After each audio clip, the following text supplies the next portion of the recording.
Welcome to Solitaire, and thanks for joining us. This game in front of us right here proved to be a very difficult game to solve, but the good news is that also means there's a lot of examples that can be used in terms of how to go about getting through bottlenecks and different ways of trying to solve problems like this. Now, to start off, I usually prefer to save one of the earliest cards from the draw pile as insurance for later. In this case, there's an ace right there. Now, the only exception to that would be, if you can, of course, replace it by another card, and that card can also be used for later. So if you can replace it with another card that can also be saved for later, then you might want to make a move. Because, this ace is a decent card, and we, would like to be able to move it. But we've got to be able to replace it with something else. Otherwise, it's not a good idea to move it. We want to try to save it to the end, where we can potentially manipulate the draw pile. So here we are, moving along at the start. Now, typically, a decent game for me will be maybe 2 to 3 minutes, 4 minutes. So we got a lot of open columns. And the big trick is, trying to move all the pieces here. Here we have an interesting choice. As you can see, we have an 8 of spades in the draw pile. We also have an 8 of clubs in the column. Now, typically, this can be a toss-up as far as which one you can play. If you can see here, there is a 7 of hearts. And the good thing about the 7 of hearts is basically that if we were to play the 8 of spades up top, we can move the 7 of hearts down below right here, so right below the 8 of spades, and that could potentially open some stuff up later. Another consideration with a situation like this is, let's say this situation were a little different. You got the 8 of spades, you got the 7 of hearts, but let's say this column had more cards underneath it.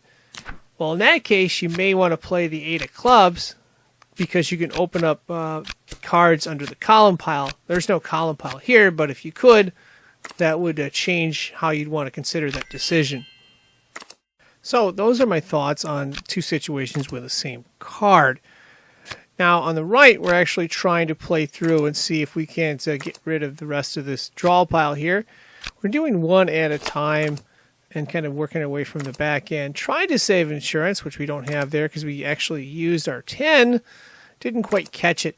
We used our black 10, and you'll see me go backwards in just a minute here. But basically the plan is to go through until we get stuck, and then of course use the undo button to try to remedy and look for other ways of moving through the draw pile.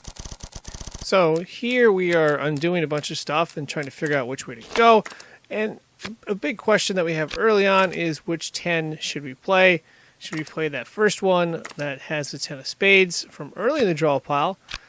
That's probably the one that's going to be preferred than playing a 10 in the back, the 10 of clubs, which sometimes you catch it, sometimes you don't. But you got to try to remember what card you have for insurance in the front, if there are two of the same card.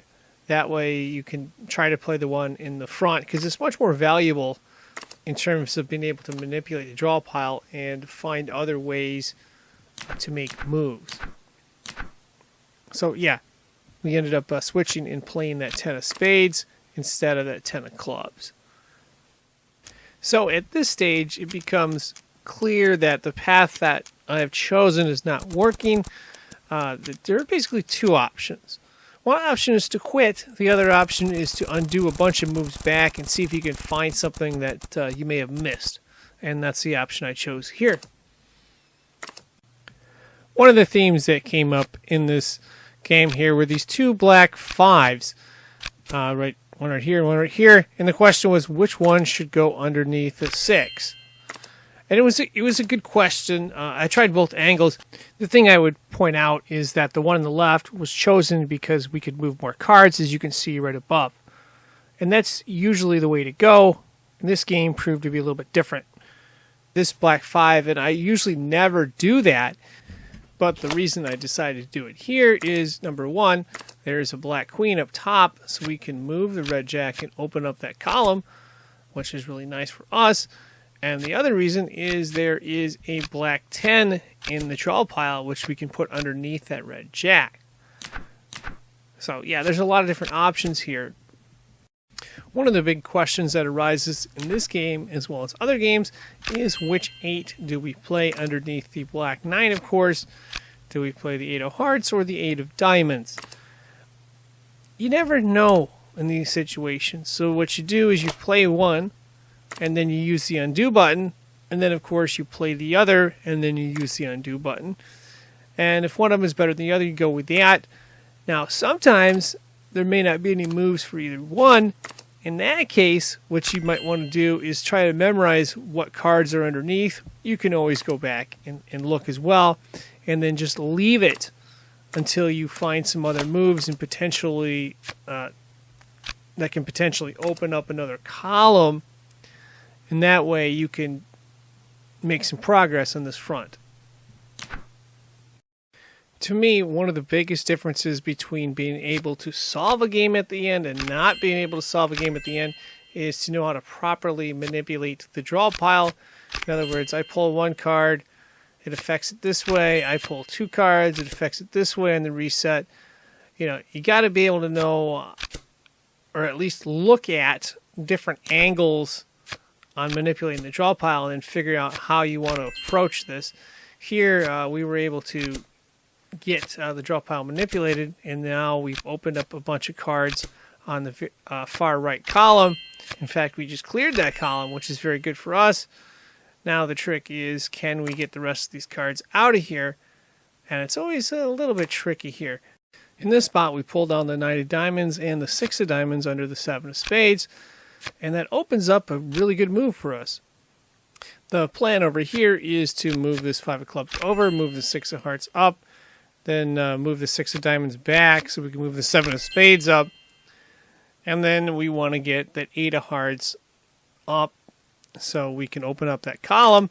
What we're going to have to do is get the 7 of hearts up top so we can do the 8 of hearts.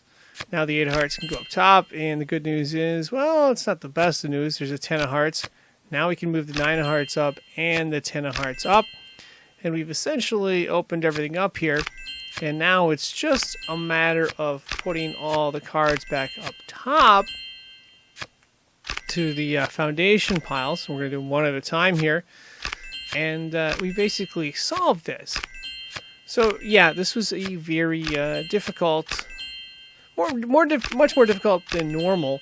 Had to use the undo feature several times and go back and try to figure out how to solve it, and if there were different ways, but it can be very rewarding when you solve something as challenging and difficult as this.